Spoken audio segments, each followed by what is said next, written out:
Alors, les deux premiers podcasts ont consisté à revenir un peu sur des méthodes qui sont vraiment adaptées à la situation de données, on va dire classiques, c'est-à-dire en dimension basse ou modérée, où on a plus d'individus que de variables, et de poser deux principes fondamentaux de l'apprentissage statistique, à savoir le principe de la validation croisée pour évaluer des performances de prédiction. Ça, c'est vraiment fondamental. Et un autre principe qui va un petit peu avec, qui est de dire que évaluer la qualité d'ajustement d'un modèle sur des données, c'est assez différent, voire incompatible, avec évaluer la qualité au sens précision de la prédiction. Donc ça, c'est important aussi à retenir. Et c'est ce qui fait un peu la difficulté des problématiques d'apprentissage en grande dimension.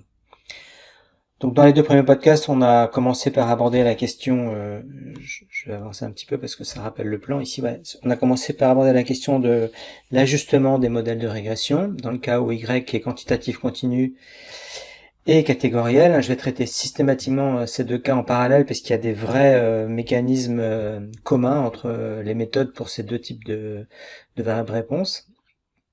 Et puis on a abordé la question de la sélection de variables, donc qui sont vraiment les deux méthodes élémentaires lorsque l'on veut traiter des données pour faire de la prédiction. On a vu dans un exercice que en situation de données fortement corrélées et en grande dimension, les méthodes en question, notamment celles visant à minimiser des critères d'information type AIC et BIC, se montrent assez peu performantes finalement. Donc on va commencer à voir aujourd'hui, et ce sera aussi le cas dans les prochains podcasts, des méthodes qui sont vraiment adaptées à la grande dimension, dans lesquelles il y a une dimension vraiment algorithmique, et qui permettent d'aborder des problèmes d'estimation de modèles de régression en grande, voire très grande dimension. On parle de plusieurs milliers de variables explicatives ici. Alors cette première famille de méthodes que l'on va voir s'appelle la famille des méthodes de régression pénalisées, on dit aussi régularisées, on va voir pourquoi on appelle ça comme ça.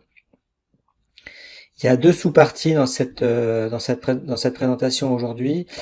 La partie où je parlais des modèles, on dit en anglais sparse, c'est-à-dire creux, avec beaucoup de paramètres égaux à 0. Hein. Sparse, ça veut dire parcimonieux en français. Et puis on viendra après sur cette même question, mais abordée sous la problématique de la classification, donc avec une variable réponse catégorielle à plusieurs classes. Alors, je vais revenir un peu sur ce qu'on a déjà observé à partir des données, en faisant une critique des méthodes des moindres carrés lorsque l'on est en grande dimension. En fait, cette critique, elle apparaît déjà un petit peu en petite dimension, c'est pour ça que je vais faire un petit raisonnement assez simple avec peu de variables. Je vais même commencer par une variable, en vous faisant un rappel de cours d'un de vos premiers cours de statistique. Modèle de régression linéaire simple, hein, je suis dans le cas où P est égal à 1, Y c'est une variable quantitative continue. Je vous redonne des formules qu'on a dû vous présenter un jour dans un cours de statistique. La variance du paramètre, hein, c'est un paramètre réel, c'est plus un vecteur ici, du paramètre bêta chapeau qui est le coefficient directeur estimé par la méthode des membres carrés. Donc la variance de bêta chapeau, c'est sigma carré sur n, 1 sur la variance de x. La variance de x, c'est juste somme des xi moins x bar au carré sur n. Et en général, on insiste sur le fait que donc la variance qui mesure la précision de l'estimation, elle s'écrit comme ça. Du coup, elle dépend de trois paramètres. Elle dépend de sigma, de n et de s carré x. Alors, elle dépend de sigma parce que sigma, ça mesure la proximité entre les données et le modèle. Donc, évidemment, plus le modèle est fidèle aux données, meilleure est l'estimation de bêta. Mais ça, une fois que vous avez choisi x, vous n'y pouvez rien, vous subissez ce truc-là, vous ne pouvez pas jouer là-dessus. Autrement qu'en choisissant des x bien adaptés. Le n, si vous en avez les moyens en termes de ressources expérimentales, vous pouvez jouer dessus, mais l'idée c'est que, évidemment, plus n est grand, meilleure est la précision, hein, plus faible est la variance, donc meilleure est la précision.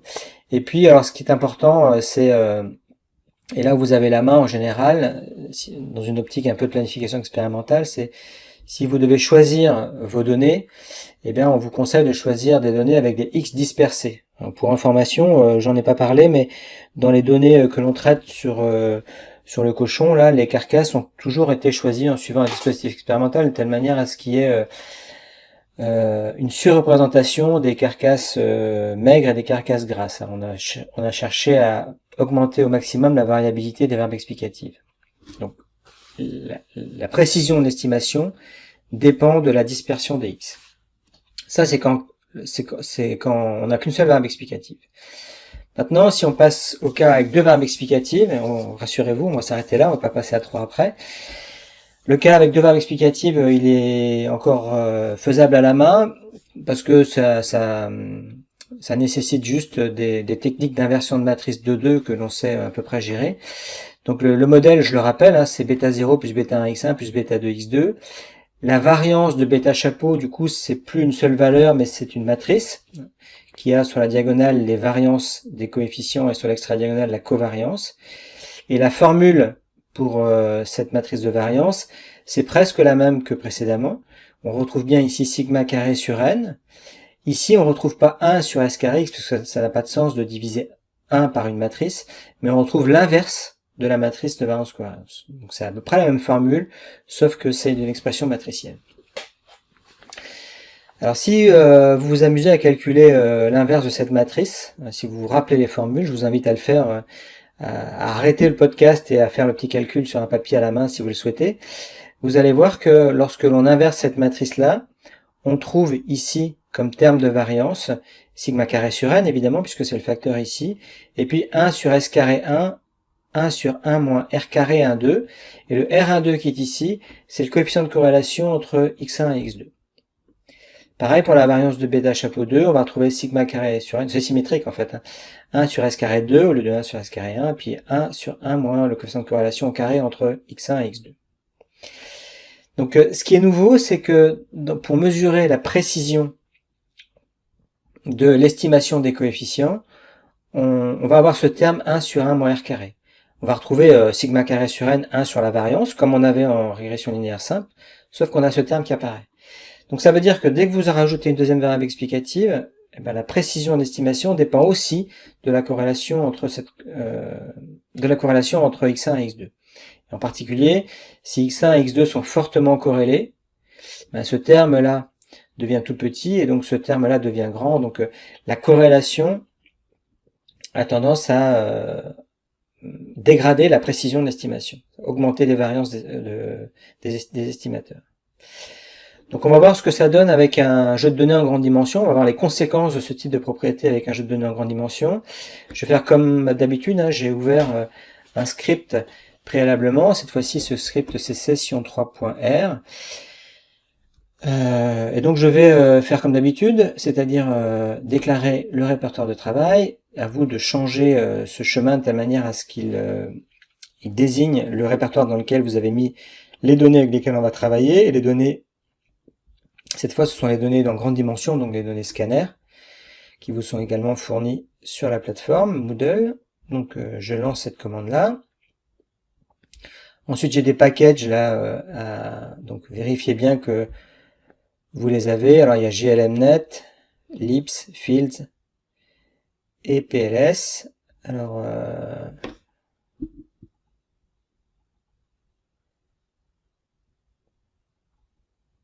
fields je l'ai, glmnet je l'ai, libs je l'ai et pls je l'ai aussi, donc j'ai pas besoin d'installer les packages. En revanche, j'ai besoin de les charger dans la session, ce que je fais. Voilà.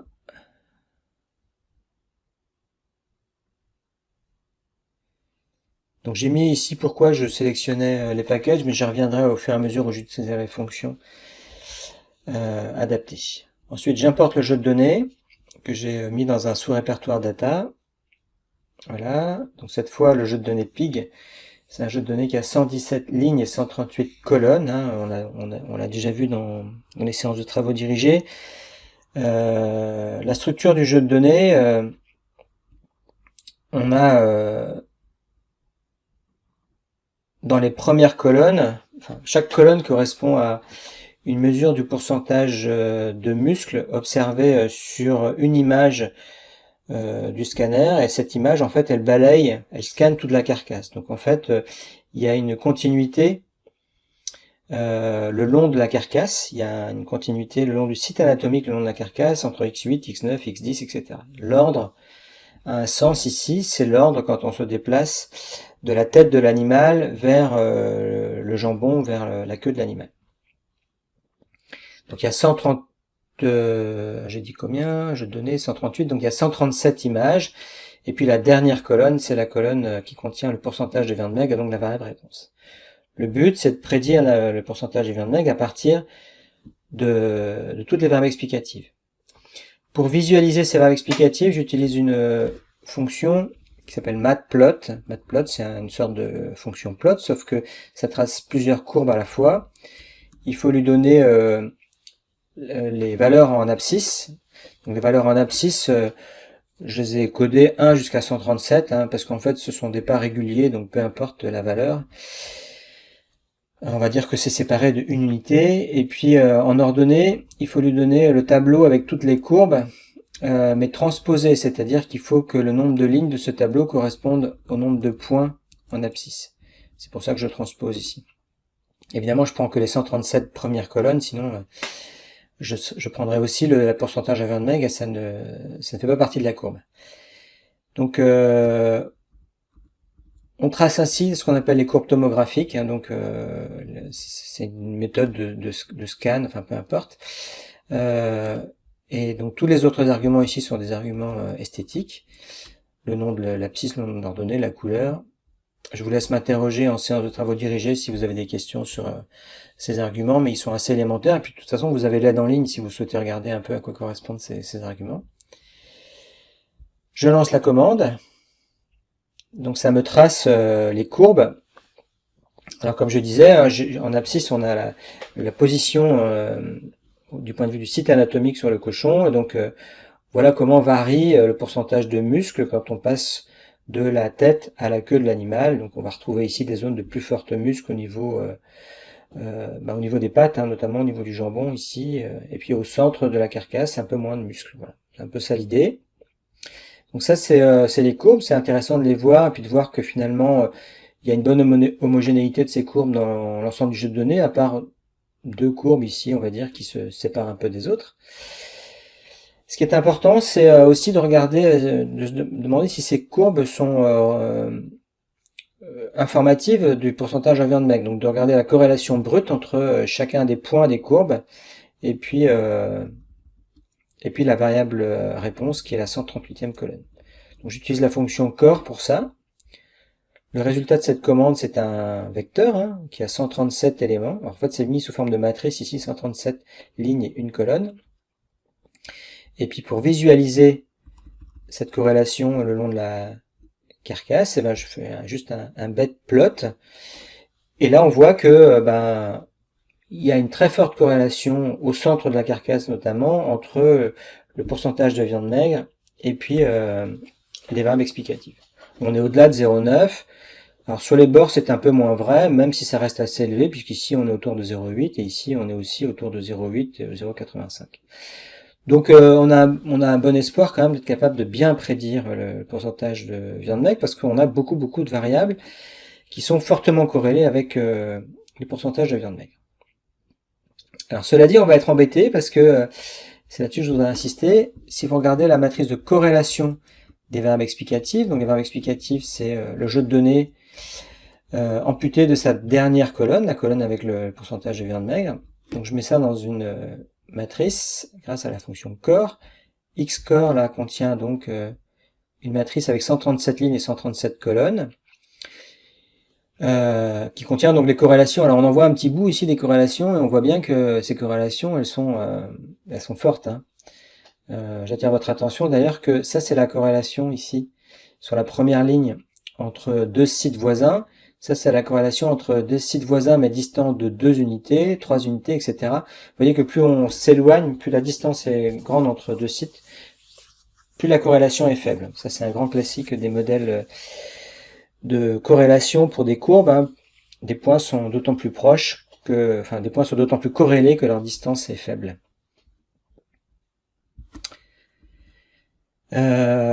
Pour visualiser un peu cette matrice de corrélation et vraiment être convaincu de la très forte corrélation entre les verbes explicatives, on a une fonction qui s'appelle image.plot que j'emprunte au package fields, qui fait une sorte de carte, on va dire un heatmap, une carte de chaleur, on dit, avec trois composantes, donc x qui va de 1 à 137, y pareil les entiers de 1 à 137, donc on regarde les corrélations entre les variables, les 137 variables, et puis la quantité que l'on montre sur le graphique, c'est la corrélation. Donc j'ai inversé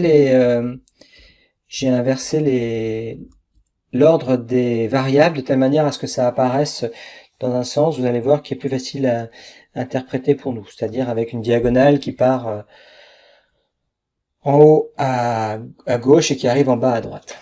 Donc le reste, encore une fois, ce sont des arguments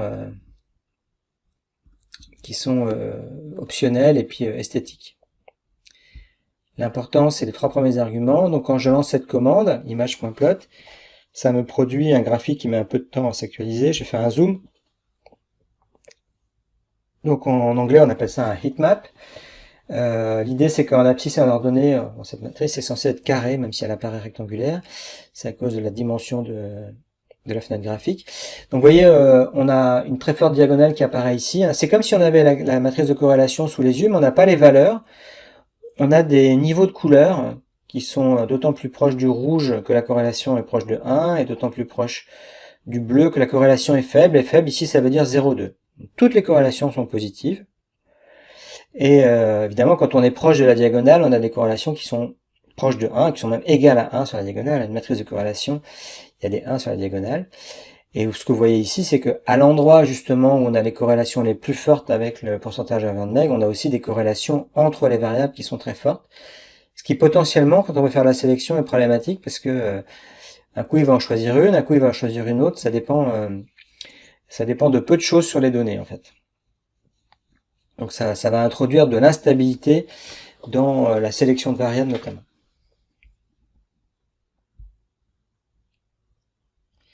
Cette instabilité, je vais l'illustrer un peu ici. Alors je vais revenir un peu sur la diapositive. Alors juste pour parler de cette instabilité, avant de revenir dans R, je voudrais vous rappeler que l'instabilité, elle va apparaître sur les coefficients estimés par la méthode des moindres carrés. Donc je voudrais vous rappeler le principe de la méthode des moindres carrés. J'ai un tout petit peu modifié le critère des moindres carrés en me débarrassant du bêta 0. Je vous ai dit, le bêta 0, c'est un paramètre un peu à part. Il n'y a pas de difficulté à l'estimer dès lors qu'on a estimé les coefficients d'effet que sont les bêta J, donc bêta 1, bêta 2 jusqu'à bêta P. Donc la seule problématique, c'est d'estimer ces coefficients bêta et pas le bêta 0. Du coup, j'ai remplacé bêta 0 par son estimateur, à savoir y bar moins bêta 1 x bar 1 moins bêta p x bar p. Et ça revient à réexprimer le critère des moindres carrés à partir des données centrées. C'est-à-dire au lieu d'avoir yi, j'ai yi moins y bar, au lieu d'avoir xi, j'ai xi moins x bar partout. Voilà. Donc, comme vous le savez, j'ai déjà évoqué dans le premier podcast, on sait résoudre cette problématique des moindres carrés. On sait trouver la solution explicite pour les estimateurs des moindres carrés, sous la condition qu'on soit capable d'inverser la matrice de variance-covariance des variables explicatives. Et à ce moment-là, la formule de l'estimateur, c'est ça. Le produit entre la matrice inverse de variance des variables explicatives et puis le vecteur des covariances entre chacune des variables explicatives et y. Alors on a des propriétés théoriques qui sont rassurantes, parce que c'est le fait que cet estimateur il est non biaisé et il a une variance dont on connaît la formule, donc ça ressemble un peu à la variance que j'ai donnée au début de cette présentation. Vous vous rappelez, sigma carré sur n, 1 sur S carré x, et bien là ça donne sigma carré sur n multiplié par l'inverse de la matrice de variance. Donc c'est bien une matrice, cette variance, hein, qui a autant de lignes et autant de colonnes qu'il y a de variables explicatives, c'est-à-dire P. En grande dimension, cette matrice-là peut prendre, alors, soit peut ne pas être calculable, c'est-à-dire qu'elle n'existe pas, soit peut être calculable, mais alors peut prendre des valeurs très extrêmes, parce que quand on est en situation de forte corrélation, comme on l'a vu, on va avoir du 1 sur 1 moins r carré, là en dimension 2 qui apparaît, et ce 1 sur 1 moins r carré, lorsqu'on a des r carrés qui sont très proches de 1, ça peut valoir des grandes valeurs. Donc ça peut générer de l'instabilité, des variances très très grandes d'estimation. Alors avant d'en venir à une solution nouvelle, je vais repartir sur R, donc dans RStudio, et je vais essayer d'illustrer un peu cette instabilité en appliquant une procédure de sélection de variables. Donc, comme on a fait précédemment, hein, reg subsets du package libs pour essayer d'obtenir le meilleur sous-ensemble de variables explicatives. Je suis un peu gourmand, je vous demande d'aller jusqu'à 115 variables dans le modèle. Et j'utilise la méthode forward ici parce que la méthode exhaustive est impossible au-delà de 30 variables explicatives. Voilà. Je lui demande de me donner les 6 premières lignes de la matrice qui s'appelle which, qui me donne les variables sélectionnées. Je remonte un tout petit peu dans l'affichage, cette matrice est grande, voilà. Donc rappelez-vous, cette matrice which, en ligne, elle contient les nombres de variables explicatives, et en colonne, elle me désigne par la valeur vraie les variables qui ont été sélectionnées. Donc il va falloir le chercher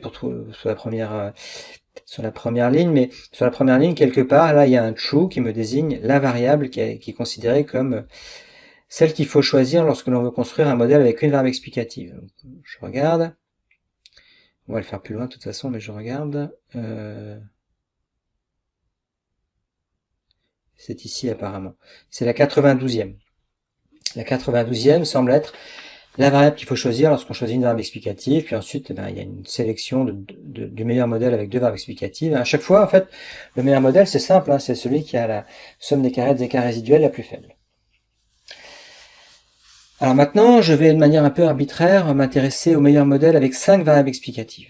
Donc je construis, je vais faire une représentation de ces coefficients. Donc je fais de la régression sur un ensemble de variables explicatives qui contient 137 variables. Donc je vais dire que les coefficients sont tous nuls au départ. Quand je fais de la régression en sélectionnant le meilleur modèle avec 5 variables explicatives, finalement, il y a 5 parmi ces coefficients qui vont être différents de 0. Donc pour savoir lesquels, je vais, et pour savoir quelles sont les valeurs justement de ces coefficients, je vais ajuster le modèle avec ici les 5 variables explicatives sélectionnées. Donc j'ai enlevé la première colonne parce que c'est la colonne d'intercept. Par contre, j'ai rajouté un true derrière pour qu'il sélectionne systématiquement la variable LMP, sinon il ne pourrait pas ajuster le modèle. Voilà, donc je lance cette commande, et puis alors je rajoute ici une petite commande, histoire de juste coef de mode par exemple. Voilà, donc ça vous dit bien que on a ajusté LMP sur 1, 2, 3, 4, 5 variables, et ces 5 variables, c'est du point de vue de la minimisation du RSS, le meilleur modèle avec 5 variables explicatives. Donc le meilleur choix de 5 variables parmi tous les modèles à 5 variables. Donc finalement je mets dans le vecteur bêta à l'endroit qu'il faut, c'est-à-dire à la position 19, 46, 92, 120 et 134, les coefficients estimés. Voilà. Donc bêta, c'est donc un vecteur de coefficients sur 137 variables explicatives. La plupart des coefficients sont nuls, sauf 5, puisqu'on a ajusté un modèle avec 5 variables explicatives. Donc voilà une représentation possible des coefficients. En abscisse, on a les variables explicatives, et enfin en tout cas le numéro des variables explicatives. En ordonnée, on a une valeur nulle ou non nulle pour 5 variables avec les coefficients estimés. Donc ce que vous observez, c'est que les coefficients sont tous positifs.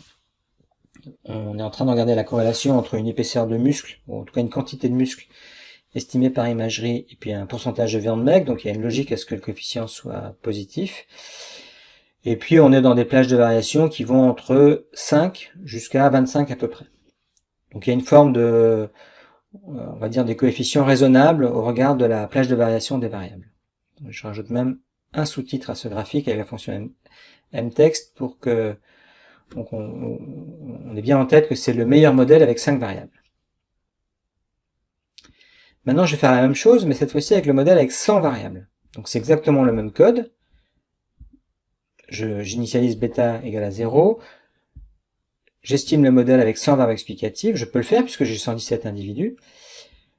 Je remplis le vecteur des coefficients. Donc cette fois-ci, bêta, il a 100 valeurs non nulles et 37 valeurs égales à 0. Je fais le même graphique, mais cette fois-ci avec 100 variables. Et voilà ce que j'observe. Alors d'abord, il y a, bon, ce qui frappe, c'est la forte instabilité. Au lieu d'avoir des coefficients compris entre 0, entre 5 et 25 comme précédemment, on a des coefficients qui vont entre moins 120 peut-être ici et plus 120. Et puis surtout, on a des coefficients qui sont positifs, négatifs. Donc c'est à ça qu'on voit la très forte instabilité dans l'estimation des coefficients. La corrélation entre les variables, mais aussi la grande dimension, a généré une très forte instabilité dans l'estimation des coefficients. Alors les algorithmes que l'on va voir aujourd'hui, ils s'attaquent directement à ce problème d'instabilité en essayant d'éviter l'explosion des coefficients, en essayant d'éviter que les coefficients soient trop gros. Je vais donc revenir à la diapositive et introduire les premières méthodes la première méthode de régression pénalisée. On en verra deux dans ce module. Alors, le principe initial, il est presque naïf, il est assez naturel en tout cas, compte tenu de ce que je viens de dire et l'observation que je viens de faire. Donc on a vu que le but de la régression, le but de la méthode des Mordant carré, c'est d'estimer les coefficients d'effet comme ça par minimisation du critère des Mordant carré, que je rappelle ici. Et bien, ce que l'on va voir aujourd'hui, c'est comment est-ce qu'on minimise ce critère-là, mais en évitant que les coefficients explosent, donc en fixant cette contrainte-là. Cette contrainte, c'est la somme des carrés des coefficients est plus petit qu'une valeur que j'ai appelée kappa ici, qui est une valeur seuil. Donc on a introduit un nouveau paramètre, on va appeler ça un hyperparamètre, parce que c'est pas un paramètre du modèle, c'est un paramètre de la méthode qui permet sur lequel on va pouvoir jouer pour avoir des propriétés différentes de la méthode. Si ce coefficient-là, il est grand, c'est-à-dire si je suis pas très exigeant sur le contrôle de la valeur des coefficients, je vais retomber dans les mêmes problèmes que ceux de la méthode des Mordant carré. Si ce coefficient, au contraire, il est très faible, si je force les coefficients à être tout petits, je risque d'avoir une estimation qui va être assez biaisée parce qu'elle va être assez contrainte. On va avoir des coefficients qui sont proches de 0, et donc on va se rapprocher du modèle nul. Donc il va y avoir une problématique de choix de ce coefficient. Alors vous allez voir que c'est pas tout à fait ce coefficient qu'on va choisir, parce qu'on va réexprimer le problème d'une autre manière. D'abord en faisant remarquer que, bon ça c'est une propriété un peu géométrique sur laquelle je reviens pas, lorsque l'on cherche à minimiser cette fonction sous la contrainte que la somme des carrés des coefficients est plus petit ou égal à k, et bien on va s'apercevoir que la solution est toujours atteinte lorsque la somme des carrés elle est strictement égale à k. C'est-à-dire en gros, les coefficients, si on leur donne la possibilité d'être assez grands pour que la somme des carrés soit égale à k, et bien ils vont utiliser tout leur espace et aller jusqu'à ce que la somme des carrés soit égale à k. Alors ça c'est normal, c'est parce que si on les laissait complètement libres, ils seraient très très grands. Donc comme on les contraint, ils sont aussi grands qu'ils le peuvent et donc ils vont aller jusqu'à la somme des carrés est égale à kappa. Ok, donc ça c'est une première chose. Deuxième chose, lorsque l'on cherche à minimiser une fonction sous une contrainte d'égalité comme ça, somme des carrés est égale à k, on a une technique qui s'appelle la technique du multiplicateur de Lagrange. Et en fait, il y a une équivalence entre ces deux problèmes. Ce problème-là, c'est-à-dire minimisation sous contrainte, peut être abordé par ce nouveau problème qui n'est plus sous contrainte, mais qui fait intervenir deux types de paramètres. Alors les paramètres bêta, ce que l'on cherche à optimiser, et puis un paramètre lambda, qu'on va appeler paramètre de régularisation, mais qui s'appelle le multiplicateur de Lagrange aussi en algèbre. L'idée, c'est qu'on cherche à minimiser une somme pondérée de deux quantités. Cette quantité-là qui mesure une qualité d'ajustement, plus cette valeur-là est faible, meilleure est la qualité d'ajustement. Et cette quantité-là qui mesure l'explosion des coefficients. Plus cette quantité-là est faible, plus les coefficients sont petits. Pondéré par le lambda qui est ici.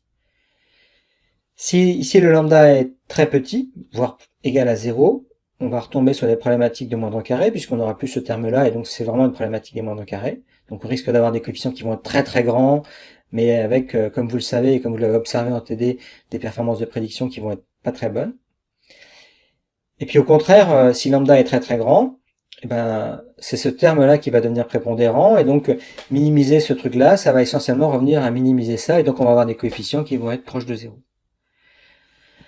Minimiser ce type de fonction, c'est-à-dire un critère de qualité d'ajustement pénalisé par lambda fois la somme des carrés des coefficients, ça s'appelle faire de la régression pénalisée. On va regarder dans le détail ce qui se passe pour une variable explicative. On va pas passer à deux variables explicatives, ce serait déjà trop compliqué, mais une variable explicative. Donc pour une variable explicative, j'ai réécrit la formule précédente, celle qui est ici, mais avec P égale 1. Alors, ça me donne quoi? Ça me donne la somme des carrés des écarts, somme des yi moins y bar moins bêta xi moins x bar, le tout au carré. C'est ce critère des moindres carrés, ça. Plus lambda fois le coefficient directeur au carré. Maintenant, je vais développer cette somme. Alors, le carré, là, c'est a moins b au carré est égal à a carré plus b carré moins 2ab. Donc, ici, on a la somme des yi moins y bar au carré, moins 2 bêta fois la somme des yi moins y bar, xi moins x bar, plus bêta carré fois la somme des xi moins x bar au carré. Et bêta carré, il est aussi fonction de lambda. Donc, si je divise tout par n, ou si je mets n en facteur, là, c'est pareil, je vais retrouver ici, ça divisé par n, c'est la variance de y. Ici, ça divisé par n, c'est la covariance entre x et y. Ça divisé par n, c'est la variance de x. Et donc, on va retrouver lambda sur n ici. Donc, le critère, il s'écrit comme ça. Ça, vous savez trouver la solution, le bêta qui minimise ça. C'est un problème de minimisation de polynôme de degré 2. Donc, on va passer cette partie-là. Et juste rappeler qu'on va dériver donc par rapport à bêta, annuler la dérivée, et on va trouver l'estimateur de bêta chapeau. Alors je mets un indice lambda ici parce que c'est pour la valeur de lambda. C'est le rapport entre la covariance entre x et y, et puis ici s carré x plus lambda sur n. En fait, bon là on est avec p égale 1, donc je parle pas de corrélation entre les variables, mais l'équivalence ce serait de dire que la variance ici est proche de 0, donc ça fait exploser le coefficient bêta chapeau lorsque l'on ne met pas de pénalisation ici lambda. Donc le critère des moindres carrés conduit à un estimateur qui serait très très grand et explosif parce qu'on aurait ici un dénominateur qui serait très très faible. L'idée c'est que finalement on va rajouter une petite perturbation, lambda sur n, qui va un peu stabiliser ce coefficient et permettre d'aboutir à des coefficients plus petit. Donc au passage, moi j'utilise des termes anglais, mais c'est volontaire parce que dans la littérature, on les appelle souvent comme ça. On parle aussi dans ces méthodes de régression de shrinkage, c'est-à-dire on rétrécit les coefficients. Toutes les méthodes que l'on voit aujourd'hui sont des familles appartiennent à la famille des méthodes de réduction des coefficients, méthode de shrinkage. Donc ça c'est la formule quand j'ai p égale 1, je vais y revenir un tout petit peu. Qu'est-ce qui se passe quand p est différent de 1? Vous savez que la variance là n'est plus une quantité réelle mais une matrice. Donc on va avoir quelque chose comme ça, qui est l'équivalent, je ne fais pas la démonstration, mais le bêta chapeau, donc cette fois-ci c'est un vecteur, quand p est différent de 1, s'obtient en faisant le produit de l'inverse de cette matrice, non pas sxx comme dans la méthode des moindres carrés, mais sxx plus lambda sur n fois l'identité, la matrice identité, c'est la matrice qui a des 1 sur la diagonale et des 0 ailleurs, multiplié par le vecteur des covariances. Alors, ce qu'il est important de comprendre, c'est que on a vu que quand lambda était égal à 0, cet estimateur était non biaisé. Alors, il est non biaisé, mais on a aussi vu qu'en grande dimension, il était fortement variant. Il avait une grosse variance. Et ben, l'idée générale à retenir, c'est que en rajoutant un lambda ici, on introduit du biais, mais dans l'espoir de réduire la variance. Donc en fait, ce coefficient peut être vu comme un coefficient qui va nous permettre de faire un compromis le meilleur possible pour la prédiction entre biais et variance. Alors, je reviens là-dessus. Le biais, c'est en moyenne, en espérance, l'écart entre l'estimateur et la vraie valeur du paramètre. Quand on fait de la régression pénalisée avec lambda différent de 0, ce biais, il est différent de 0. On fait de la régression biaisée.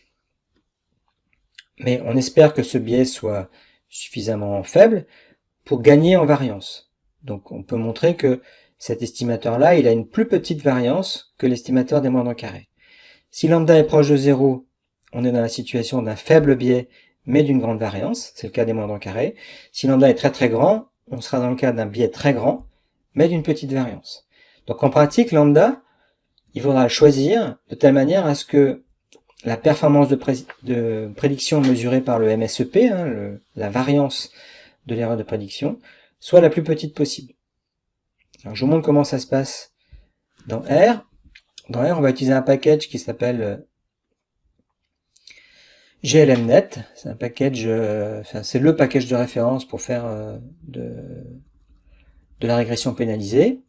Je commence par définir la matrice des X en la convertissant en matrice. C'est-à-dire que dans R, il y a deux types d'objets qui cohabitent et ce qui pose parfois problème d'ailleurs, et qui se ressemblent. L'objet matrix, la classe d'objet matrix, c'est la classe d'objet data.frame.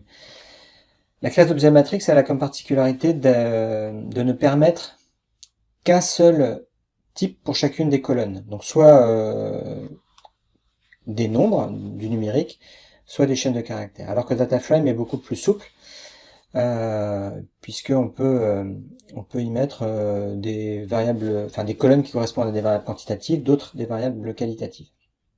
Ici, on a absolument besoin, pour faire tourner le package GLMNet, que ce soit des matrices.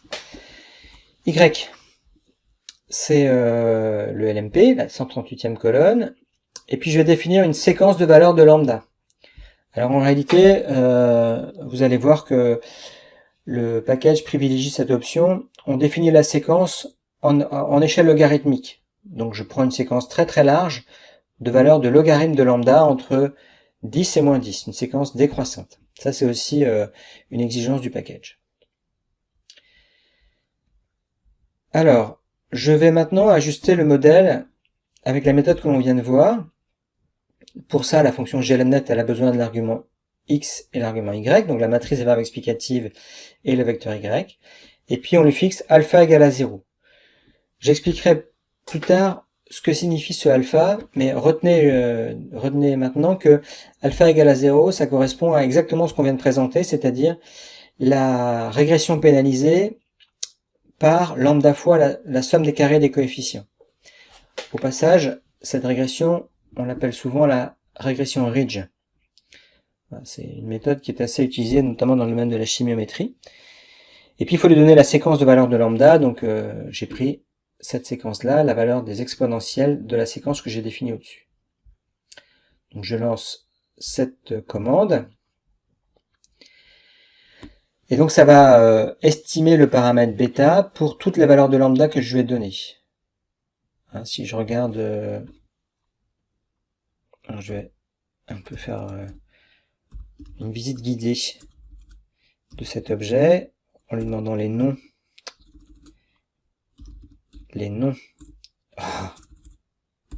Voilà. De cet objet, vous voyez qu'il y a ici un bêta. Et si je regarde la dimension de ce mode, comment je l'ai appelé, mode de la bêta, vous voyez qu'il y a 137 les lignes correspondant aux 137 variables explicatives. Il y a un coefficient par variable explicative, on a juste bien un modèle linéaire. Et 100 colonnes, une par valeur de lambda. Ok. Alors je vais regarder les valeurs prédites que l'on obtient pour chaque valeur de lambda. Donc pour ça, je vais faire par validation croisée. Hein. Pour ça, je vais créer une matrice qui va contenir ces valeurs-là. Donc forcément, cette matrice, elle va contenir des zéros au début, mais peu importe, hein, j'aurais pu mettre n'importe quoi. C'est juste une initialisation d'une matrice. Le nombre de lignes, c'est le nombre d'individus dans le jeu de données. 117, et le nombre de colonnes, c'est 100, puisqu'il y aura 100 modèles correspondant aux 100 valeurs de lambda. Je lance cette commande-là. Puis comme je fais de la validation croisée, je vais avoir besoin de la fonction cvSegments du package PLS pour créer des segments. Et puis simplement, ce que je fais ici, c'est que je cycle sur les segments, comme on sait faire maintenant en validation croisée, et pour chaque segmentation, j'ajuste le modèle en enlevant le segment K, et puis je prédis sur les individus du segment K. Je prédis avec la fonction predict, appliquée à mode, et puis newX. Alors newX, c'est pas newData. newData, c'était pour la fonction GLM. Pour la fonction GLMNet, c'est newX, hein, c'est comme ça. On prend les X correspondant au segment K, c'est-à-dire à l'échantillon test. Donc je lance ça, je lance le script, ça va assez vite, hein, puisque en fait vous avez vu, on peut donner la formule explicite des coefficients, donc tout va assez vite, il n'y a pas d'algorithme itératif derrière ça. Et puis pour vous montrer un peu comment ça se passe, je vais regarder, alors je vais vous montrer d'abord les valeurs de lambda, donc les valeurs de lambda qui ont été utilisées, ils sont stockés dans mode $lambda. Donc on part d'un lambda très très grand, hein, de 2,2 10 puissance 4 jusqu'à un lambda centième valeur qui est petit puisqu'on est à 4,53 10-5. Donc pour un lambda qui est grand, je vais faire le graphique valeur ajustée, valeur observée. Donc en abscisse, je mets les valeurs observées et en ordonnée les valeurs prédites par validation croisée. Donc je les trouve dans la première colonne de cette matrice que je viens de construire pour le lambda le plus grand.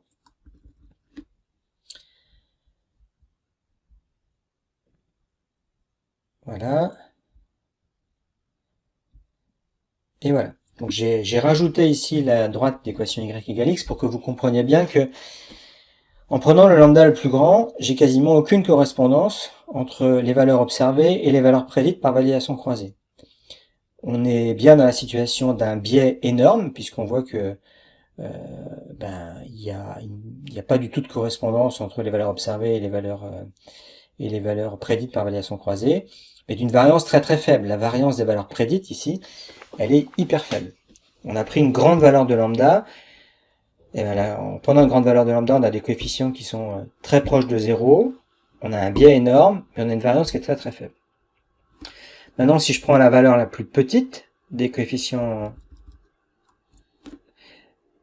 lambda, donc la centième, j'ai pris le même code mais en remplaçant la colonne 1 ici par la colonne 100. Ce que je vais observer, c'est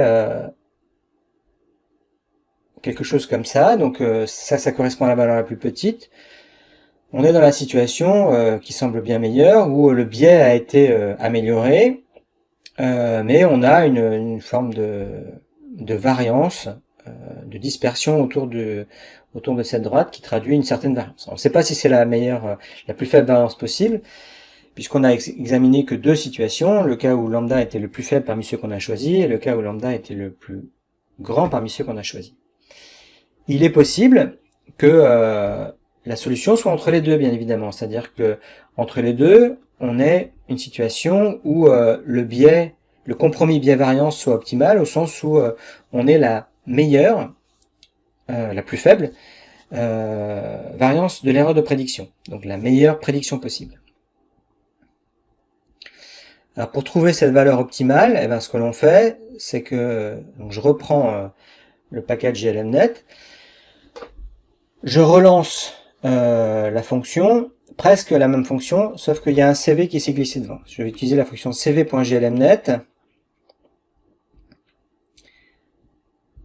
Alors ce que fait cette fonction, je la laisse tourner pendant que je parle, c'est que pour chaque valeur de lambda, elle va calculer justement le mean square error of prediction, le MSEP, donc ce qui estime la variance de l'erreur de prédiction. Et donc le plot que je vous fais ici, le plot qui est là, il me montre comment est-ce que ce MSEP varie en fonction de log de lambda.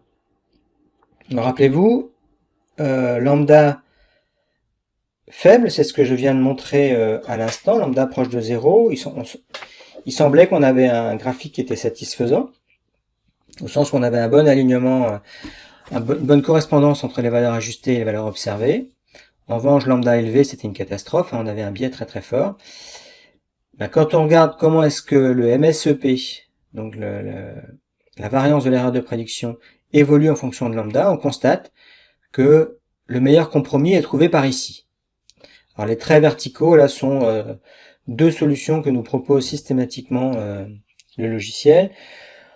Une des solutions, c'est la valeur minimale. Une autre solution, c'est une valeur un peu plus parcimonieuse qui consiste à prendre...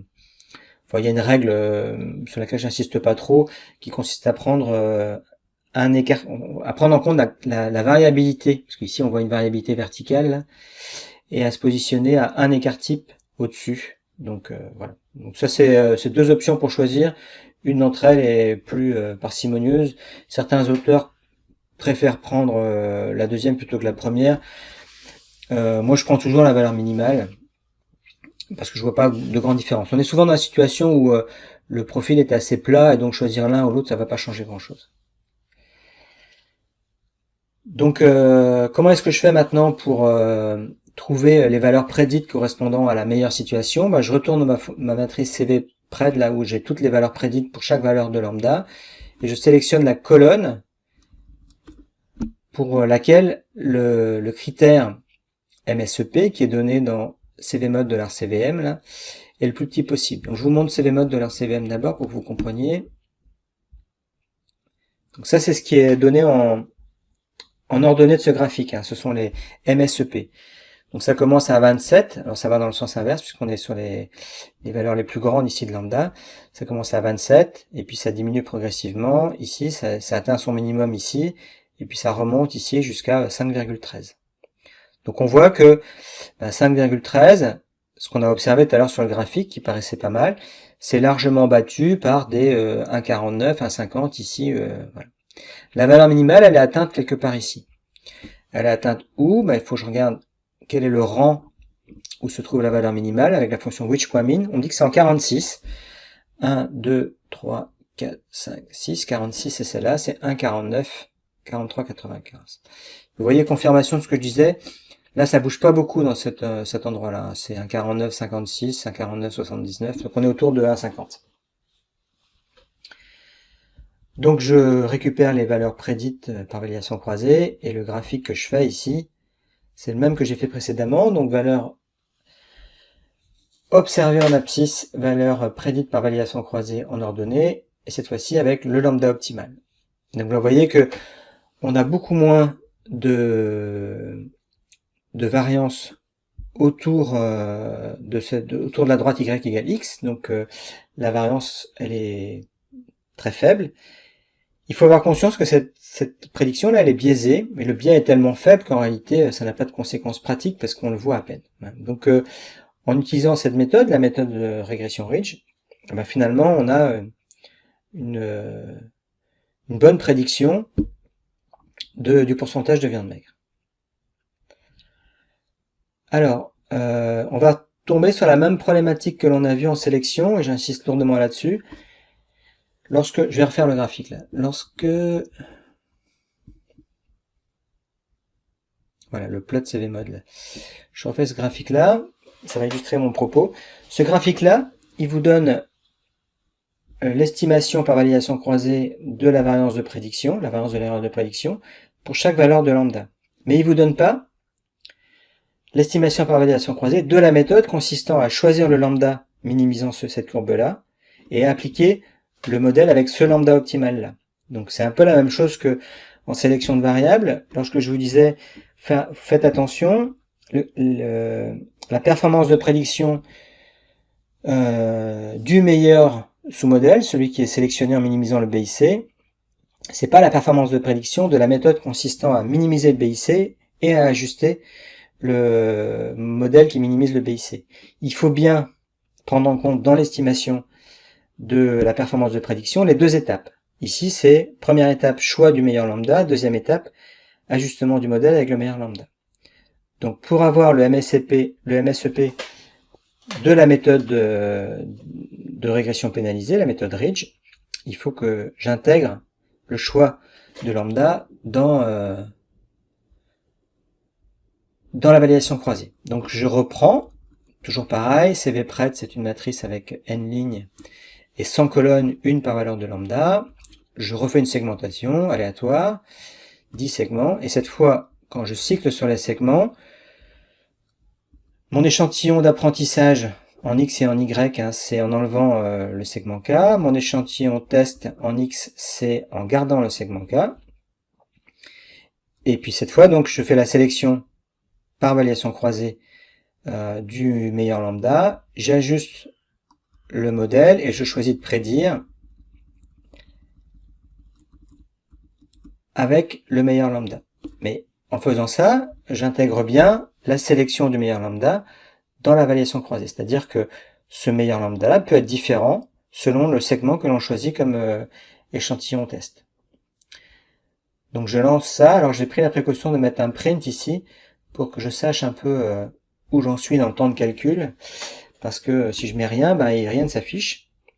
Voilà. Donc là, ça va s'afficher. J'ai fait le segment 1, segment 2.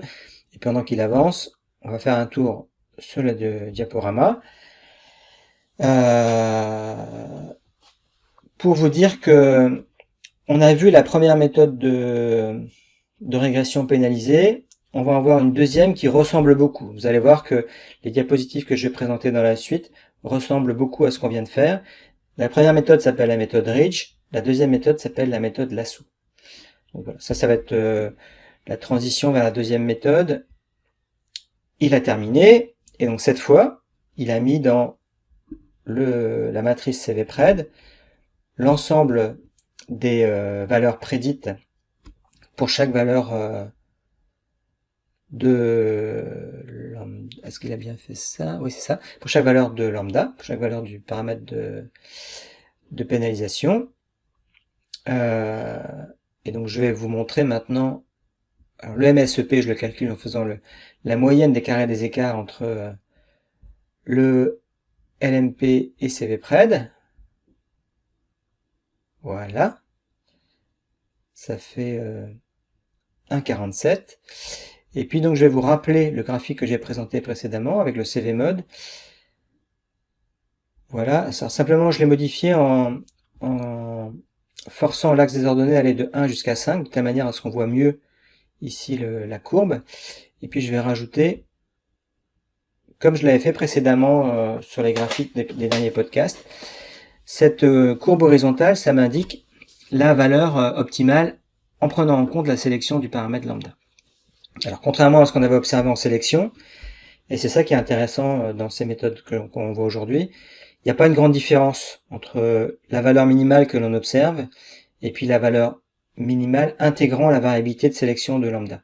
C'est lié au fait que ici on a une courbe assez stable et que quand on va choisir un lambda en validation croisée, on va varier autour de ces points-là, mais en fait avec très peu de conséquences sur le MSEP. Du coup, au final, la variabilité liée au choix de lambda, elle est toute petite et elle pénalise pas tellement par rapport à ce qu'on observe sur la courbe là. Donc finalement, on a une performance de prédiction, y compris en intégrant le choix du paramètre lambda, qui est aussi satisfaisante que celle qui apparaissait sur ce graphique, sur cette courbe en rouge. Alors voilà comment on fait pour utiliser de la méthode de régression pénalisée. La première qu'on a vue, c'est la méthode Ridge pour prédire au mieux en grande dimension. On avait beaucoup de variables explicatives. On n'a pas sélectionné, j'attire votre attention sur le fait que à la fin, les coefficients bêta que l'on a choisis, ils sont tous différents de 0. On n'a pas fait de sélection. Par contre, on a pénalisé la méthode d'ajustement de telle manière à ce que on n'ait pas des coefficients qui prennent des valeurs explosives. Alors maintenant, on va voir une deuxième méthode, et c'est la raison pour laquelle j'ai insisté sur le fait que la première ne faisait pas de sélection, c'est justement que la deuxième fait de la sélection. Alors, la deuxième s'appelle lasso, donc lasso ça veut dire Least Absolute Shrinkage, donc réduction par minimisation de la valeur absolue, des coefficients, et les deux dernières lettres, S et O, c'est pour Selection Operator, donc c'est aussi un opérateur de sélection. Ce qu'il faut comprendre, c'est qu'on va faire à la fois du shrinkage, comme en régression ridge, et puis de la sélection. Cette fois-ci, certains des coefficients vont être différents de 0. Alors, ce qui est très amusant, c'est que quand vous regardez la problématique initiale, eh bien, vous remarquez qu'elle ressemble beaucoup à la problématique de la régression ridge. Je prends le même critère des moindres carrés, mais au lieu de pénaliser par lambda fois la somme des carrés des coefficients, je pénalise par lambda fois la somme des valeurs absolues des coefficients, d'où le Least Absolute Shrinkage ici. Donc au départ, on part sur cet objectif-là, de trouver les bêtas qui minimisent ce truc-là pour un lambda fixé. Et si on le fait un peu à la main, parce qu'on sait le faire à la main, pour p égale 1, comme je l'ai fait pour la ridge régression, on a une difficulté supplémentaire qui va apparaître, qui est due à la valeur absolue. Et la valeur absolue, c'est toujours embêtant en mathématiques. Donc je réécris le critère ici, somme des carrés des écarts entre les yi moins y bar et les bêta fois xi moins x bar pour estimer bêta. Ça, c'est le critère des moindres carrés. Plus lambda fois la valeur absolue de bêta. Donc je le réécris en développant cette somme de carrés, mais je reprends pas tout le calcul. C'est n fois la variance de y qui va apparaître ici, moins 2 bêta fois la covariance entre x et y, c'est le double produit quand je développe le carré, et plus bêta carré fois la variance de x, puisqu'on va ici faire apparaître somme des xi moins x bar au carré divisé par n. Plus lambda sur n, si j'ai mis n en facteur, fois la valeur absolue de bêta. Alors, le bêta il est embêtant, parce qu'il y a la valeur absolue de bêta est embêtante parce qu'il y a la valeur absolue de bêta, du coup je vais te séparer en deux, le cas où bêta est négatif et le cas où bêta est positif. Si bêta est négatif, la valeur absolue de bêta c'est moins bêta, si bêta est positif, la valeur absolue de bêta c'est plus bêta. Et donc, quand vous avez un moins ou un plus, ça va changer ici le signe. Donc bêta va être en facteur pour ces deux termes-là, mais ici vous allez avoir un plus ou un moins.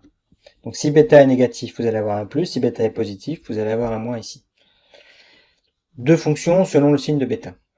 Comment est-ce qu'on fait pour minimiser cette chose-là? Donc je rappelle ici la formule.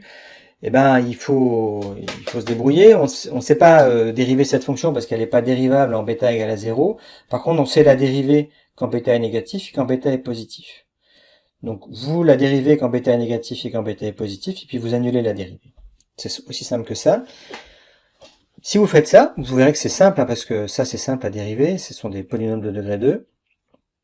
Vous allez voir que la solution, elle n'est pas la même selon la valeur de lambda.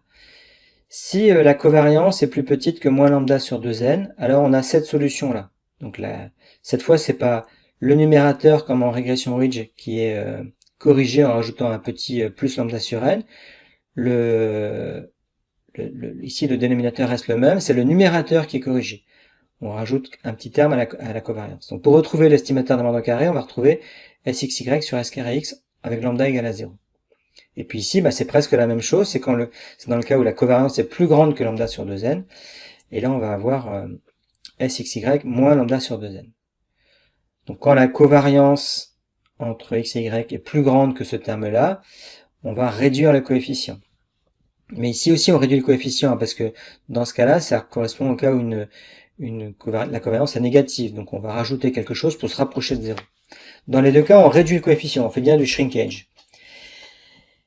Et puis ce qui est intéressant, c'est que quand la covariance est dans cet intervalle-là, eh ben, la valeur de bêta qui minimise le critère, c'est 0. Donc ça veut dire qu'il existe des situations dans lesquelles je vais avoir intérêt à prendre une estimation égale à 0. Et c'est pour ça que l'algorithme fait de la sélection. Il va de temps en temps estimer certains coefficients à 0. selon la position des covariances par rapport à ces quantités-là, lambda sur 2n. Donc on va regarder ce qui se passe quand on passe dans R. Alors vous allez voir que les choses ne changent pas beaucoup. Je commence par faire une illustration de ce que je viens de présenter à partir d'une seule variable explicative. Donc je vais faire du lasso à la main. Je prends x, qui est la variable 92. Je n'ai pas choisi au hasard, hein, c'était la meilleure variable quand on sélectionne une variable explicative. Y, c'est le pourcentage de viande maigre. N, c'est 117, c'est la taille d'échantillon. SXY, c'est la covariance entre x et y, qui vaut 0,39. S carré x, c'est la variance de x. Alors je ne l'ai pas affiché ici, mais elle apparaît ici, c'est tout petit, hein, 0,0059. Je vais prendre une séquence de valeurs de lambda entre 0 et 150 avec 1000 valeurs, séquence de 0 jusqu'à 150 avec 1000 valeurs régulièrement espacées. Et puis je vais calculer la solution que je viens de présenter dans la diapositive. Alors la solution que je prends, c'est SXY moins lambda sur 2n, parce que je suis dans la situation où la covariance est positive, et donc elle ne peut pas être plus petite que cette quantité-là, elle est forcément plus grande que lambda sur 2n, en tout cas elle est plus grande que 0, donc on est forcément que dans ce cas-là. Donc je prends cette solution-là, SXY moins lambda sur 2n fois S carré x, et puis lorsque la covariance est plus petite que lambda sur 2n, je la mets égale à 0. Donc ça correspond à cette situation-là. Alors en fait, avec SXY positif, je suis toujours entre 0 et lambda sur 2n, ou bien quand je suis supérieur à lambda sur 2n, ça devient cette valeur-là. Quand la covariance est négative, c'est de l'autre côté que ça se passe, on prendrait cette solution-là, et pas celle-là. Donc selon la valeur de lambda, je vais avoir une valeur différente de bêta, et je vous montre comment ça se passe ici, en faisant un graphique, avec en abscisse la valeur de lambda et en ordonnée l'estimation de bêta. Tant que lambda est proche de 0, on a une forte valeur estimée de bêta, et puis quand lambda va devenir de plus en plus grand, bêta est réduit, hein, shrinkage, et ce qui est nouveau, c'est que quand lambda devient trop grand, l'estimation c'est 0. Donc le meilleur modèle, c'est le modèle avec aucune variable explicative.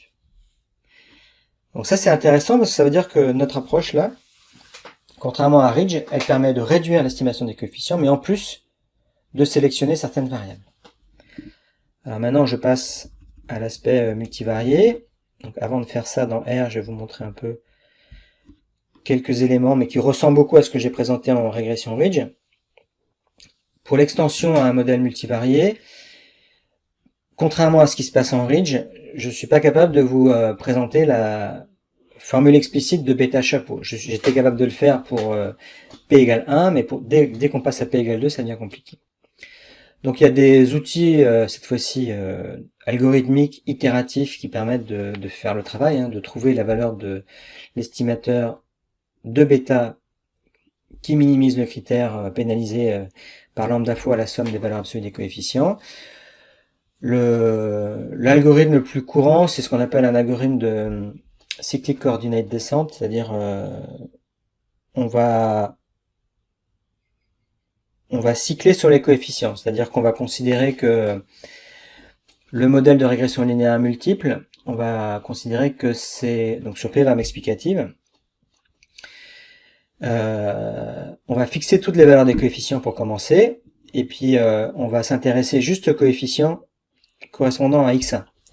Donc du coup, si on regarde comme variable réponse y moins bêta 2x2 moins bêta 3x3, etc., est égal à bêta 1 x1 plus epsilon, ça devient un problème de régression linéaire simple, et on a la solution, puisque je viens de vous la montrer dans les transparents précédents. Donc on va actualiser le coefficient bêta 1 comme si c'était de la régression linéaire simple.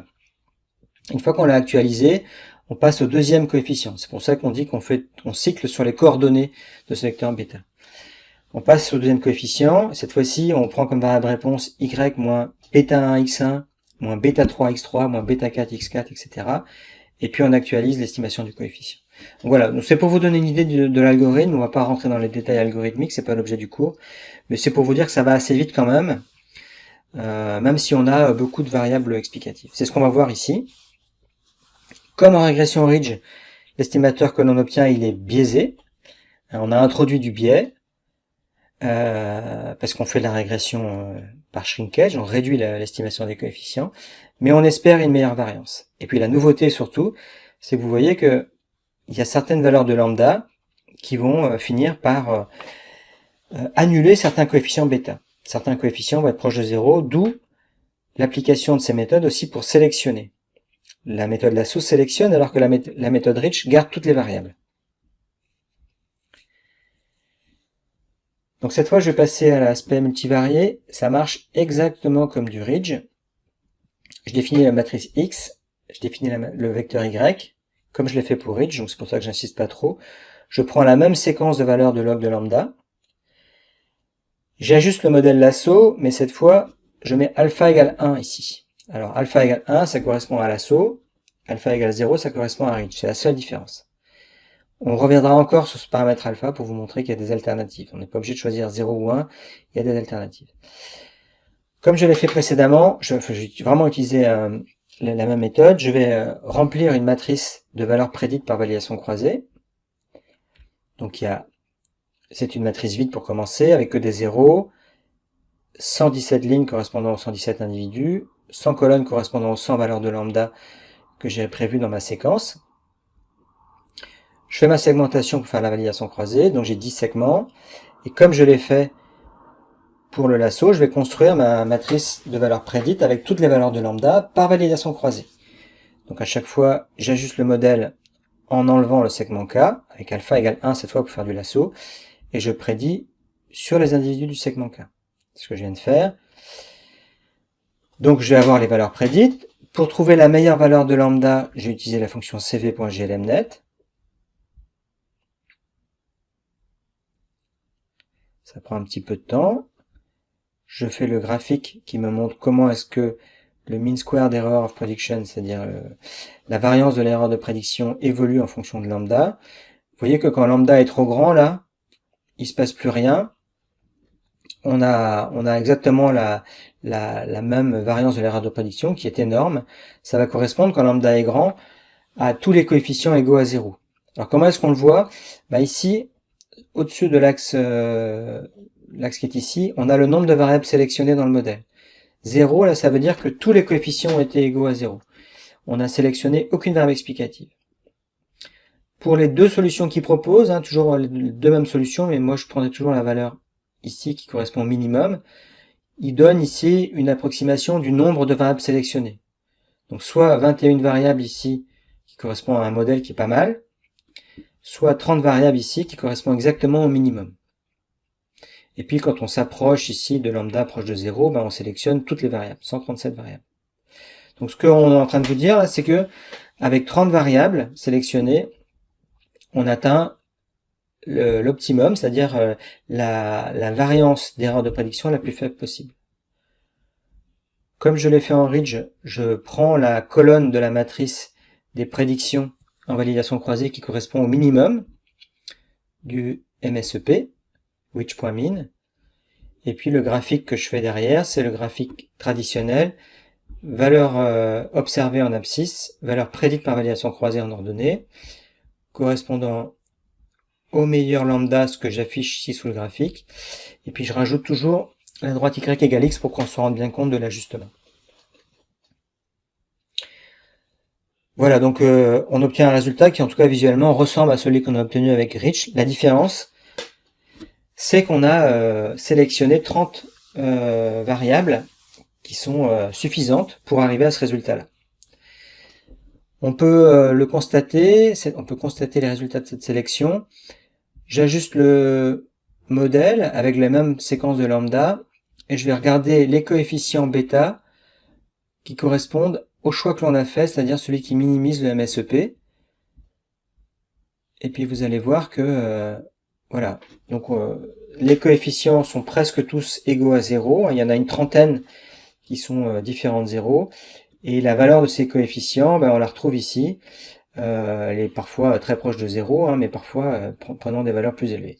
Donc ça nous permet de voir que on a surtout sélectionné finalement des variables au niveau de l'épaule ici de l'animal et puis au niveau du jambon ici, avec très peu de variables dans le tronc de l'animal.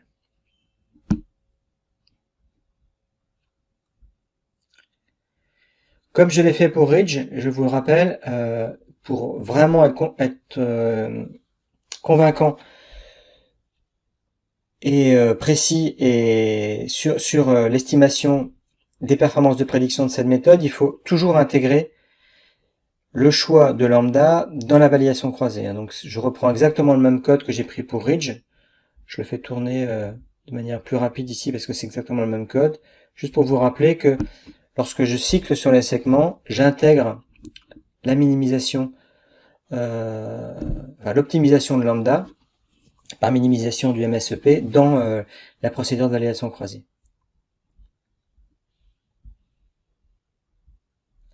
Voilà. Ça va prendre un petit peu de temps.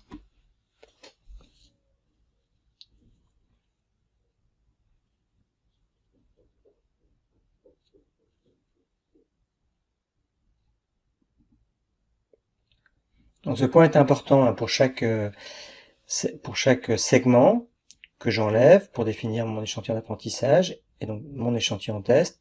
Je sélectionne le lambda. Il peut y avoir plus de variabilité pour l'assaut que pour Ridge, souvent. Et puis avec ce lambda sélectionné, le lambda optimal, je vais prédire. Mais c'est pas le même lambda optimal pour chaque segment enlevé. Donc il y a une variabilité de la sélection. Le MSEP, il était précédemment de 1,47 je crois, donc il est à peu près équivalent ici, puisque il apparaît ici, c'est de 1,47, 1,48 ici. Donc on a des performances, en l'occurrence ici, qui semblent être proches. Alors, d'ailleurs j'ai fait une erreur ici, c'est l'assaut. Je fais la même représentation que j'ai faite en Ridge, c'est-à-dire je représente le profil de MSEP en fonction de lambda, et je rajoute ici la valeur obtenue. Alors, ici, bizarrement, mais c'est lié à l'aléatoire dans la segmentation des données, on a une valeur qui est plus petite que la valeur que les valeurs données en rouge. Hein. Normalement, lorsque l'on sélectionne la valeur de lambda, ça doit rajouter de la variabilité. En réalité, comme on l'a observé pour Ridge ici, on a une zone de stabilité ici qui fait qu'on a très peu de variabilité dans le choix de lambda, ce qui fait que ce qu'il faut retenir en fait, c'est que la valeur en jaune là, elle est équivalente aux valeurs en rouge là. Elle devrait pas être plus basse, mais en fait l'écart est tellement peu important que c'est vraiment à mettre sur le compte de la sélection en validation croisée.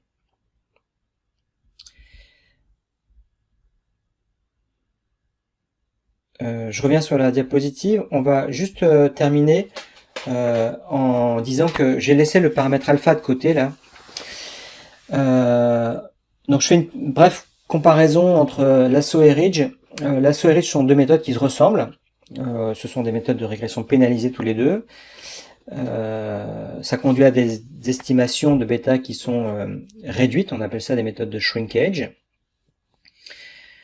La différence principale entre lasso et Ridge, c'est que lasso ne se contente pas de réduire les coefficients, mais conduit à des estimations qui sont parcimonieuses, c'est-à-dire qu'on a certains coefficients qui sont carrément estimés à 0. Le problème pointé par certains auteurs et même les créateurs du package, c'est que quand les X sont très corrélés, la sélection peut être très instable. C'est pas le cas ici dans les données qu'on a vues, mais ça peut arriver. Du coup, dans certaines applications, je pense notamment à des applications de sélection génomique, ce qui se développe, c'est l'utilisation d'une méthode un peu hybride entre Ridge et lasso, qu'on appelle la méthode ElasticNet. La méthode ElasticNet, elle peut s'écrire comme ça, on cherche l'estimateur de bêta qui minimise le critère des moindres carrés, pénalisé toujours, lambda fois, toujours, non pas la somme des valeurs absolues des coefficients comme en lasso, non pas la somme des carrés des coefficients comme en Ridge, mais une combinaison linéaire des deux. Et c'est là qu'intervient le alpha. alpha fois la somme des valeurs absolues des coefficients, plus 1 moins alpha fois la somme des carrés des coefficients. Ça, c'est ce qu'on appelle la méthode ElasticNet. Quand alpha vaut 0, on fait du reach. Quand alpha vaut 1, on fait du lasso. D'où les paramètres qu'on a utilisés dans R là, pour alpha. Mais on peut aussi utiliser des valeurs intermédiaires pour alpha. L'idée, c'est que on va, lorsqu'on a une forte instabilité de la sélection, en mettant un alpha pas tout à fait égal à 1, mais plus proche, je sais pas, de 0,8, 0,9 par exemple, on va en partie récupérer de la stabilité que nous donne le ridge. Donc on va stabiliser la sélection. Alors moi je suis pas un grand amateur de la méthode ElasticNet parce que ça veut dire que quand on utilise ElasticNet, on n'a plus un seul coefficient à optimiser, mais deux coefficients à optimiser. Alors quand on est vraiment en très grande dimension, c'est hyper pénalisant parce que autant balayer un espace à un paramètre, ça veut dire on choisit une séquence de valeurs, de 100 valeurs par exemple, entre une valeur très faible et une valeur très élevée. C'est ce que j'ai fait en fixant la valeur de log de lambda. Quand on en a deux paramètres à optimiser, lambda et alpha, ben pour chaque valeur de lambda, il faut que vous regardiez une séquence de valeurs de alpha, entre 0 et 1. Donc là, ça devient vraiment un espace de recherche du meilleur modèle qui est très très grand. Et donc ça peut conduire aussi à des problèmes de surajustement, c'est-à-dire que quand vous augmentez l'espace, ben vous favorisez le fait que vous allez vous adapter aux données d'apprentissage au détriment d'une performance de prédiction. Voilà, donc je vous montre pas d'application de Ridge, d'ElasticNet, mais je vous montre juste le principe. Il suffit de remplacer la valeur de alpha par une valeur intermédiaire entre 0 et 1 et vous avez un estimateur intermédiaire qui n'est ni du Ridge ni du lasso, mais qui est entre les deux et qui s'appelle de l'ElasticNet. Alors tout ça, ça marche aussi pour des variables qualitatives en réponse. Donc on va reprendre la situation des données de café, mais cette fois on n'a plus seulement 5 variables explicatives, mais on a un spectre proche infrarouge. Alors NIRS, en anglais ça veut dire Near Infrared Spectroscopy, donc le spectre proche infrarouge. Donc je vais vous montrer ces données, on va les importer dans la session. Ça s'appelle Coffee NIRS, NIRS comme spectre proche infrarouge, je les importe. Ça prend un petit peu de temps parce que si vous regardez, il y a 1056 variables et 240 individus. C'est les mêmes individus qu'on a vu précédemment, mais cette fois avec 1056 variables. Toujours pareil, je convertis la localisation en facteurs et donc je regarde les 15 premières lignes, les 15 premières colonnes, pardon. Alors c'est l'ensemble du jeu de données, donc il y a à la fois les variables du profil physico-chimique qu'on a déjà vu, la localisation, et puis après, on a complété le jeu de données par le spectre proche infrarouge. Donc chaque colonne correspond à une valeur où on a observé le spectre, donc à une longueur d'onde. On observe le spectre, c'est une fonction d'une longueur d'onde. Et on va commencer par visualiser ces données. Vous allez voir, ce sont des courbes en fait. Voilà, donc la matrice des X, c'est celle, donc la matrice des spectres proches infrarouges, c'est celle que j'obtiens en supprimant les 6 premières colonnes. Ensuite, j'applique une transformation, c'est un peu technique ça, qui s'appelle en traitement du signal la transformation SNV. SNV c'est Standard Normal Variates, donc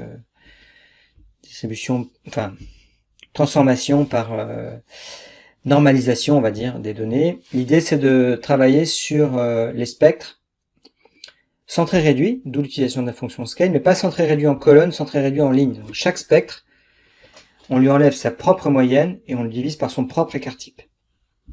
Donc j'utilise la fonction scale, mais non pas appliquée à x, sinon je ferai un centrage réduction en colonne, mais appliquée à transposer de x. Et après, je retranspose pour avoir la solution. Voilà. Alors les longueurs d'onde. On est dans le proche infrarouge, donc on est entre, ce sont des nombres d'ondes ça, on est entre 402 nanomètres et puis 2500 nanomètres. Avec un pas de 2, en l'occurrence ici. Donc je trace les courbes. Ça va prendre un petit peu de temps parce que Les courbes sont un peu volumineuses.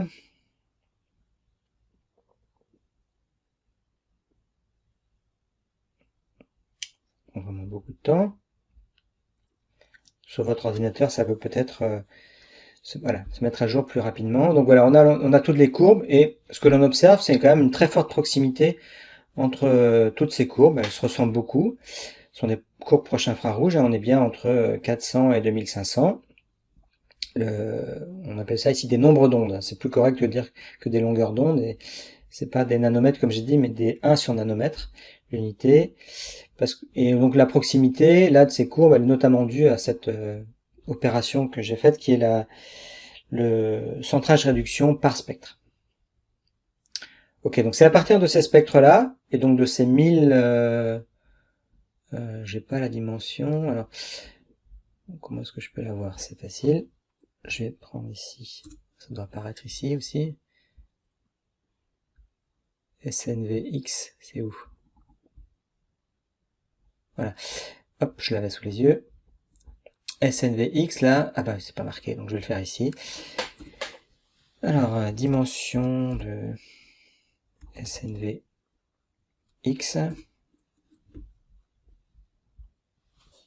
1050. Donc 1050 valeurs de variables explicatives, 1050 variables explicatives pour prédire la localisation du café. Je reviens un peu sur diapositive pour vous dire comment ça fonctionne. Je vais être très bref en une seule diapo parce que le principe est exactement le même. Lorsque j'ai présenté les choses en régression classique, j'ai minimisé le critère des moindres carrés plus lambda fois la somme des carrés des coefficients ou plus lambda fois la somme des valeurs absolues des coefficients selon que j'utilise Rich ou lasso.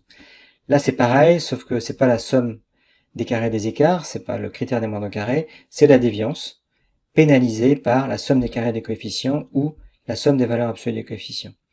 La somme des carrés des coefficients, on appelle ça souvent le carré de la norme 2 des coefficients, et la somme des valeurs absolues, c'est la norme 1 des coefficients. Ça, c'est de la terminologie mathématique, peu importe, mais l'idée, c'est savoir que c'est bien ici la somme des carrés des coefficients, et ici la somme des valeurs absolues des coefficients. Comment ça fonctionne? Eh bien, il se trouve que le package GLMNet, il est adapté pour la situation d'une variable réponse qui serait à plusieurs classes, comme c'est le cas ici. Donc je définis ma séquence de valeurs de lambda. Je prends toujours 100 valeurs, entre moins 10 et moins 1 pour log de lambda. Et puis je fais cv.glmnet, cette fois-ci en précisant que la famille de modèles, c'est celle de multinomial. Donc on est dans des modèles de régression multinomiale logistique. Du coup, ce qui n'est pas adapté, c'est de prendre la variance de l'erreur de prédiction. Donc on va plutôt chercher à minimiser une déviance pénalisée.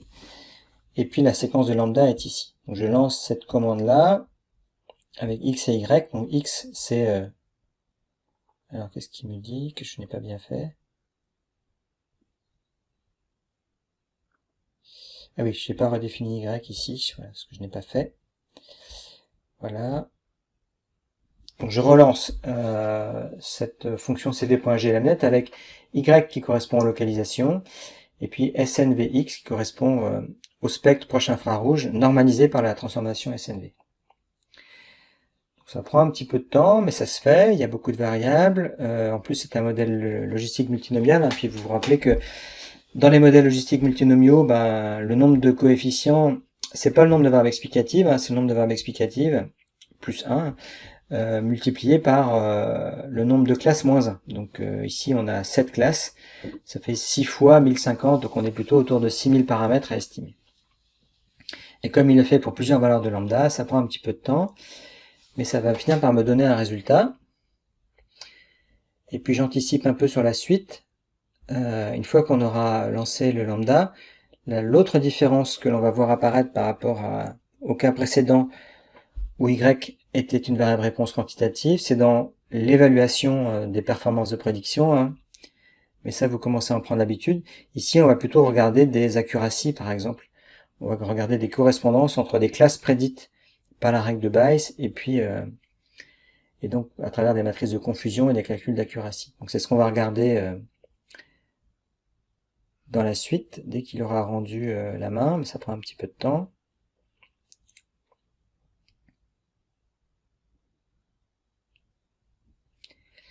Alors le plot qui est ici, c'est le même plot que j'ai fait précédemment pour la régression classique, avec un Y qui était la teneur en viande maigre. Ça me trace le critère que j'ai sélectionné, c'est-à-dire la déviance, en fonction de lambda. Donc c'est ce graphique-là qui va me dire où se trouve le lambda m'apportant le meilleur compromis entre biais et variance. Ensuite, plus bas, ici, j'ajusterai le modèle avec la fonction glmnet et je choisirai la prédiction correspondant à la valeur minimale du critère que je me suis choisi, which.min. Alors dans la prédiction, ce qui est nouveau, c'est que je choisirai type égale response pour qu'il me donne des probabilités. Et donc dans ce résultat, je vais avoir une matrice de probabilités avec en ligne les individus et en colonne les probabilités d'appartenance aux différentes classes.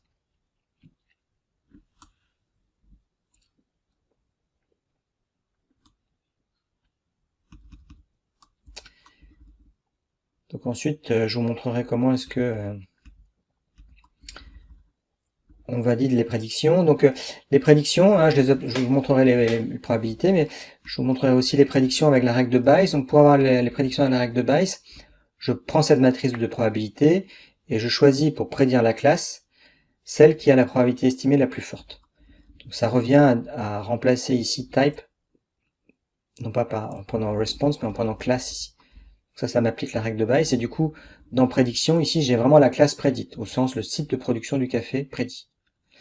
Ensuite, j'ai plus que la matrice de confusion à faire, avec en ligne les sites de production observés, et en colonne les sites de production prédits. L'accuracy, c'est la proportion de situations, donc d'échantillons de café, pour lesquels la localisation est égale à la prédiction. Voilà, donc la prédiction étant obtenue ici par l'application de la règle de Bayes. Là, on a l'accuracy. Alors en faisant ça, on n'a pas fait de validation croisée, c'est-à-dire que la fonction predict, là, c'est bien une fonction appliquée à l'ensemble des données. Hein. Donc, pour mettre en place de la validation croisée, on va faire comme on a fait précédemment. Je vais commencer par définir un jeu de données qui contient tous mes x et ma variable y.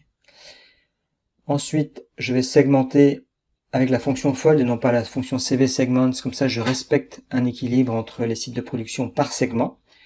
J'en ai déjà parlé dans le deuxième podcast.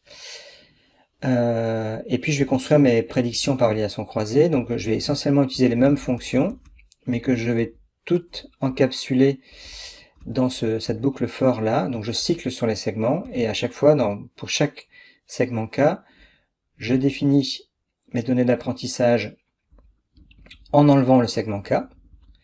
Mes données test sont définies par les données du segment K. J'applique cv.glmnet pour choisir la valeur de lambda la plus grande possible, donc family égale multinomial, type.measure égale déviance, comme on a fait précédemment. J'ajuste le modèle avec toutes les valeurs de lambda que j'ai utilisées depuis le début, et puis je prédis avec ce nouveau modèle en choisissant la valeur prédite par la règle de Bayes correspondant à la plus petite valeur de la déviance. Type égale classe. Et je récupère comme ça la prédiction que je mets ici sur les individus du segment K. Quand je fais ça, cette fois j'ai une valeur prédite, par validation croisée de l'accuracy, alors j'ai mis le résultat ici me concernant, mais ça dépend, une petite variation évidemment qui peut apparaître chez vous, liée à la permutation aléatoire pour obtenir les segments, qui vaut 0,95. Je l'ai mise là parce que déjà ça prend du temps, ce que je suis en train de faire là, mais alors quand on le fait en validation croisée, ça prend encore plus de temps. Donc je vous ai décrit un peu tout ça, je vais revenir en arrière parce qu'il a terminé le calcul. Voilà. Donc voilà, ce qu'on a fait là, c'est cette commande... on était où? C'était encore un peu au-dessus. Voilà, cette commande, c'est une commande qui est utile pour choisir la meilleure valeur de lambda. Je lance le graphique, alors ça va plus vite. On a un peu le même profil qu'on a vu précédemment pour le pourcentage de viande maigre. La seule différence, c'est qu'ici, en ordonnée, on a la déviance et non plus la mean square error of prediction. Log de lambda ici, et donc on vous dit que la meilleure valeur de lambda, elle est entre une valeur très faible et une valeur très élevée, autour de moins 6 ici. Donc j'ajuste le modèle, je prédis en choisissant le modèle obtenu avec la plus petite valeur ici, donc en choisissant le lambda correspondant à la plus petite valeur de la déviance. Je mets type égale response ici pour avoir des probabilités. Ça va vite. Alors, une fois que la commande du dessus est passée, ça devrait aller assez vite, beaucoup plus vite que cd.glmnet.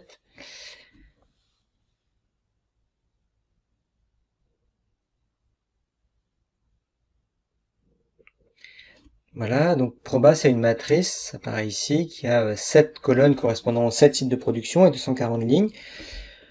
Je vous montre les premières lignes, les 6 premières lignes.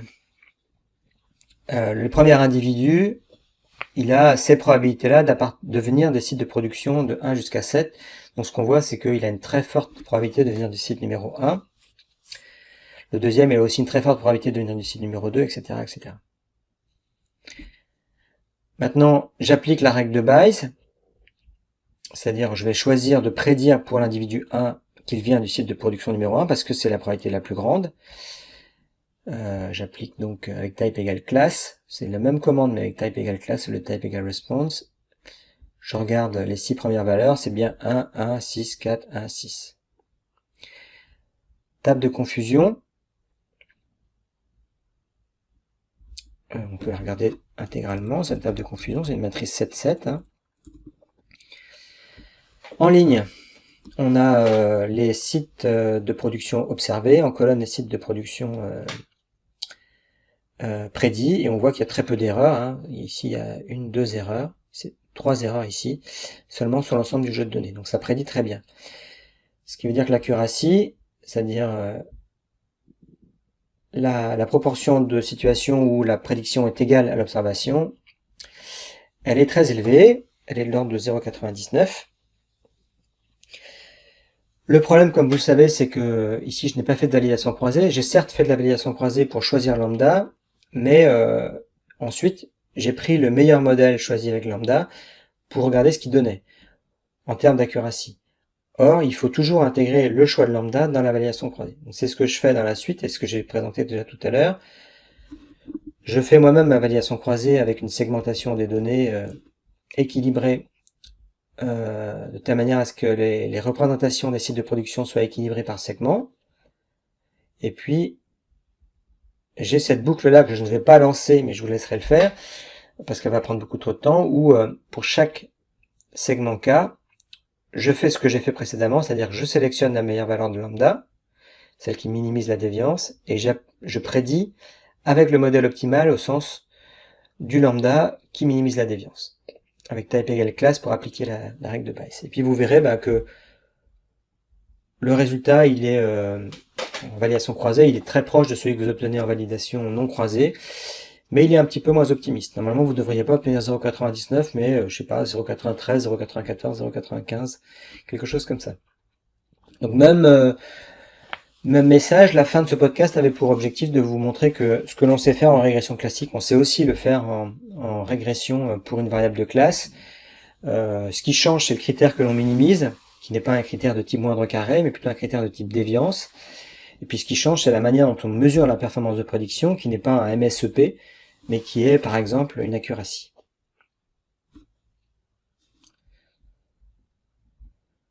Donc on va s'arrêter là. On verra dans le podcast suivant une autre méthode qui est très différente, et c'est pour ça que je la présente, des deux méthodes que l'on a vues ici, pour faire de la régression en grande dimension.